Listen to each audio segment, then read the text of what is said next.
They say, she's so strong. They admire the woman who carries everything, the one who never breaks or who rises every time she falls. But somewhere along the way, resilience has become synonymous with endurance. And endurance, when left unchecked, it becomes quiet suffering. We often take pride in how much we can hold, how much we can juggle, how much pain we can process without complaint. Yet this constant pushing, striving, and surviving often is the thing that keeps us locked in the very cycles we long to escape from. We confuse coping with healing. We confuse motion with growth and exhaustion with worth. So if you are somebody who prides yourself on resilience, but are perhaps over always being the strong one, then this episode is for you. Let's dive in. Welcome to the She Leads podcast, a space that empowers women like you to build success in a way that feels authentic, energizing, and aligned with who you really are. In a world that tries to convince us that success means hustling harder and following everyone else's rules, we're here to rewrite the script. This is about success that feels nourishing, not depleting. Success that brings the fulfillment, impact, and recognition you deserve, whilst ultimately giving you the financial power to create the future you want and inspire meaningful change in the world around you. Make sure to hit the follow button so that you never miss an episode, and come and say hello on Instagram. You can find us at she_leads.academy. Let's dive in. Hello ladies, and welcome to a brand new episode of the She Leads show. Now, I think for much of my life, I have very much prided myself on my resilience. I'm always like, okay, I can be knocked down time and time again, but I always manage to pick myself up. I dust myself off. I just get on with things. This is how I get things done. But somewhere along the way, just being the person who is able to just handle it all became a whole part of my personality. And so, yes, people might call me very strong or capable, which can feel very flattering until you realize it's also code for you seem fine, so we'll just give you more to carry. And maybe you've felt that in your life as well, where people just assume you're the strong one, you're the capable one. So ultimately, you become the person that people feel like they can rely on. And this can show up in so many different ways. So maybe it's you're at work and you're always the person when a project kind of goes sideways, everyone looks at you because you're always the one that can handle things so well. Maybe it's in friendships. You're the one who people call at midnight with their crisis, but no one actually ever really asks you how you are doing. Maybe it's in your family dynamics. You're always the one that's holding it together, keeping the peace within your family. You've become that emotional anchor. You hold space for everyone else's storms whilst you are quietly sinking in your own storm. Now, I had a client session recently with one of my clients, and she had just had one of those weeks. So during this week, it felt like everything was kind of commanding her attention. So at work, a big deadline was coming up and there was lots of things that still hadn't been done. And she was kind of the person that was roped into doing these things. Again, because she was the one that everyone assumed was the capable one, could get things done. At the same time, she had a very close friend of her who was going through a very toxic divorce, so she felt like she needed to be there for her. And she also had a family member that also needed her. So all of these things were commanding her attention all at once. And she told me, well, of course I showed up. I showed up for all of them. I managed it all. I, told them, don't worry, I've got this. Even though I felt like I was sinking. And by the end of the week, I was actually completely drained. But I did receive messages from my friend and also from people at work saying, you're amazing. I don't know how you do it. And that felt really good. And so we were exploring this during her session because she was basically sharing how she's always prided herself on being the resilient one and questioning whether that was even serving her. And one of the things that she said to me during that conversation we had was that she went to bed after a very busy day and she felt strangely invisible. And it was because no one had asked if she should be the one doing it all. They just assumed that she could. And this is the hidden cost of being that strong one. People maybe stop checking in because they think you've got it under control. And maybe deep down, you start believing you're only valuable because you can handle everything. But strength isn't meant to be a permanent performance. It's meant to be a resource. It's something we return to when needed, not something that we live inside of constantly. When we confuse resilience with responsibility, we end up carrying more than we were ever meant to. And I think true strength isn't about taking on more. It's about finally recognizing when enough is enough and actually allowing yourself to set some things down. Now, I've very much prided myself in being that woman, the one that could take a hit, keep smiling. And I was smiling on the outside, but inside I was exhausted. Now, I'm somebody that is a huge advocate of the law of attraction, and I kept asking myself, well, what is this lesson here? How is this happening for me? How can I take this challenging time or this particular moment and see the lesson in it and be resilient in this moment and see it as this challenge that I'm just meant to overcome? And I kept calling this growth, but really it was actually just endurance. I was enduring things. And really my energy was tight, it was controlled.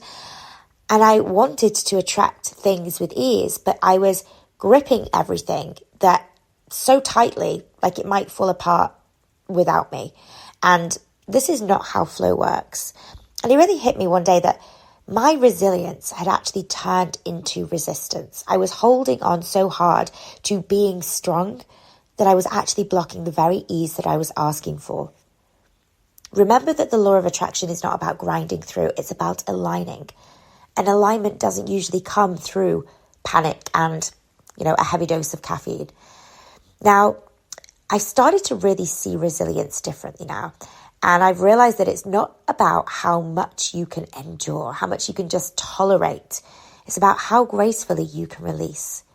And I think sometimes the real strength isn't just pushing through, but allowing things to be easier than you were taught they should be.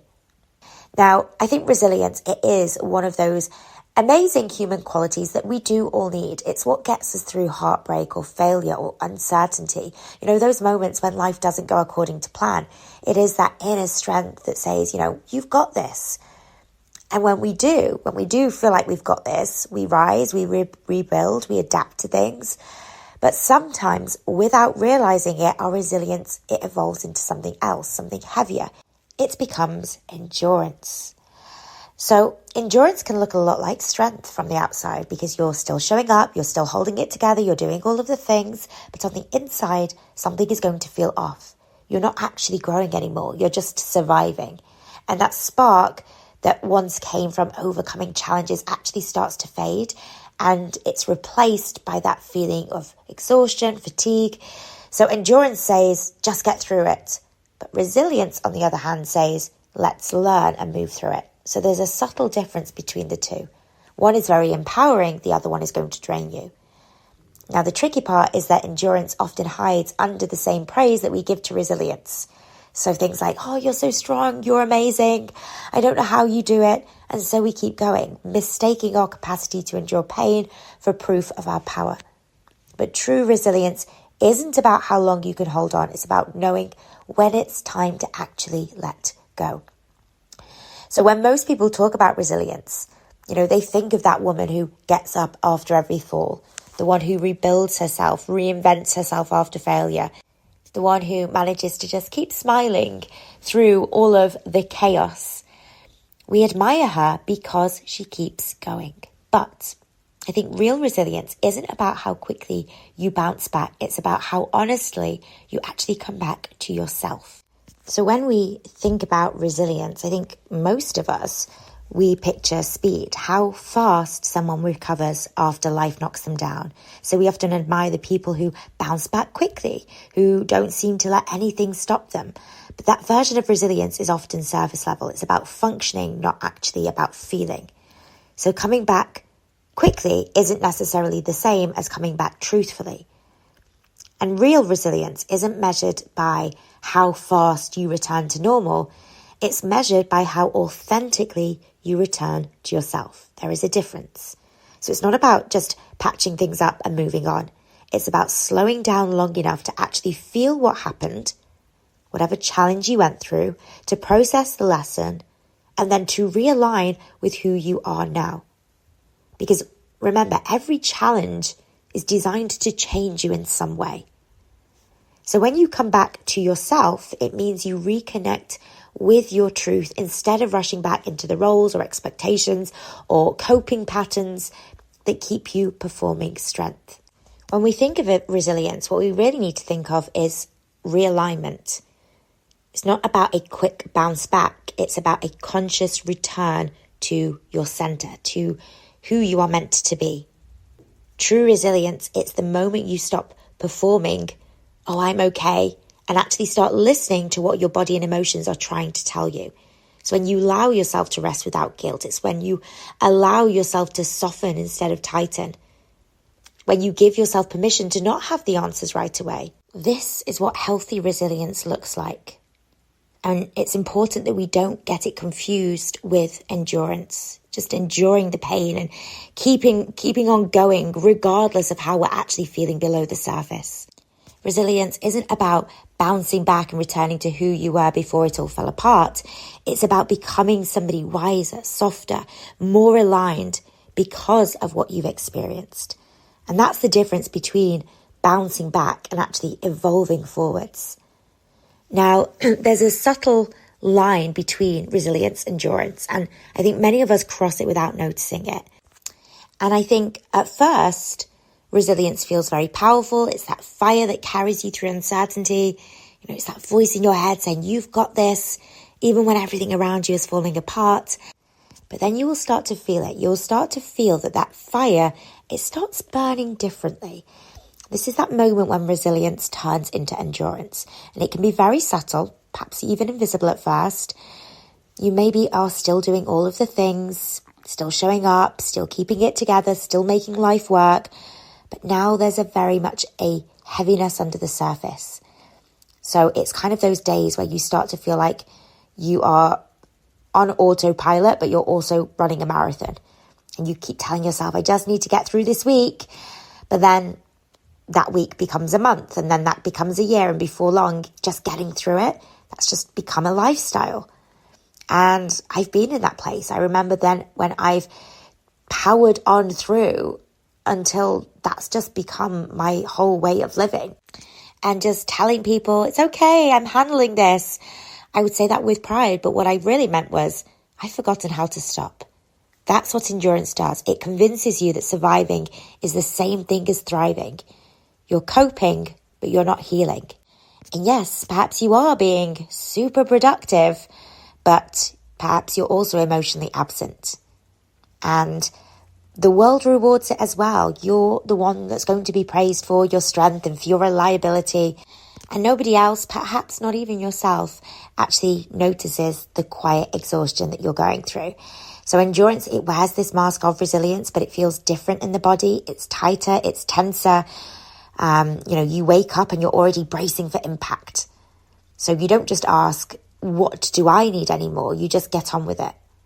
And that's the tragedy of endurance. It looks like strength, but actually it's self-abandonment.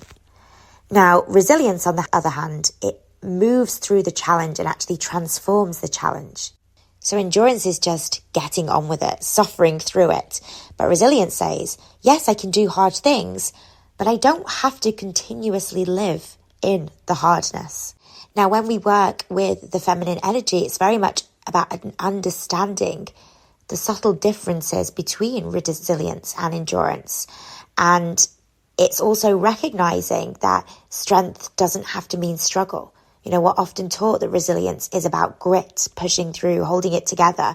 But creating the life that we want shouldn't mean we have to lose ourselves in the process just by constantly enduring things. A big part of the work that I do with my clients is allowing things to come more easily into your life, success, opportunities, money, allowing things to be easy. Now, letting it be easy, it doesn't mean life will never challenge you. It just means that you meet those challenges without losing yourself in the fight. It's resilience evolved. It's a softer, wiser strength that doesn't need to prove itself anymore. Now, if this episode spoke to you, there's a few questions I want to leave you with to help you kind of think about before you try and bounce back or be that resilient one. Just take a moment to just check in with yourself and ask yourself, when I say I'm fine, is that truth or is that maybe just habit? And then the second question to ask yourself, What would it look like to let something be easier right now? What would it look like to let something be easier right now? And then the third question is, am I healing or am I just coping well? So just let these questions sit with you as an invitation to just notice where you might be carrying too much, proving too much, holding on to things too tightly. And remember, if you haven't yet done so, you can register for a free trial of the She Leads Academy by visiting she-leads.co/free trial registration. I'll also link that in the show notes, and I will catch you on the next episode. If today's episode lit something up in you and you are ready to build a coaching business that not only changes lives but creates the income and freedom you deserve, then right now you can request a free trial of our She Leads Academy coach training. To get your free trial, just head over to Instagram and visit us at she_leads.academy. You will find the link to the free trial in our bio. I cannot wait to see what's possible for you.